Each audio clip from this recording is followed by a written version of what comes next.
pinatay ako, patayin mo si BBM, si Lisa Araneta, at si Martin Romualdez. No joke. Dapat, pag public official ka, you serve the public. To the service of the nation. You don't serve your personal interest. The Constitution says a public official can be impeached for treason, bribery, graft and corruption, gross violation of the Constitution.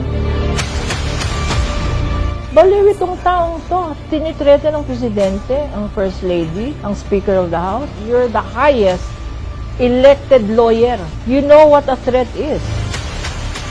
Pag pinatay ako, patayin mo si BBM. No joke. Ang claim niya, that was a conditional threat. Pero sa presinto na siya magpaliwanag. She may not like my answer. She may not like how I answer. But I am answering. May mga bank accounts na supposedly nakapangalan sa kanilang mag-ama, sa kanyang asawa.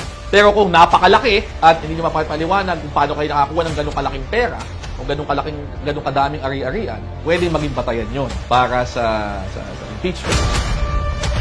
Ikaw, subukan mo. Umasa sa 120 million in 11 days. Tapos yung mga safe houses ay sobrang mahal. Talo pa yung mga pinaka first class na mga hotel. Kaya medyo makakatay siya dyan. Lalo na may paper trail yan eh. Do you know Mary Grace Piatos? Hindi ko po siya kilala, ma'am. Mary Grace Piatos. Mas recent na lumabas na balita, meron chill joke no.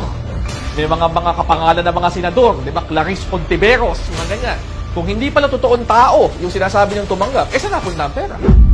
Imagine myself cutting his head. Ang kwento kasi ng isang dating miyembro ng DDS, si Sara Duterte, ay parang tila ba prinsesa nitong DDS. Ang Davao Death Squad. Total number of House members who verified and swore before me this impeachment complaint is 215 House members.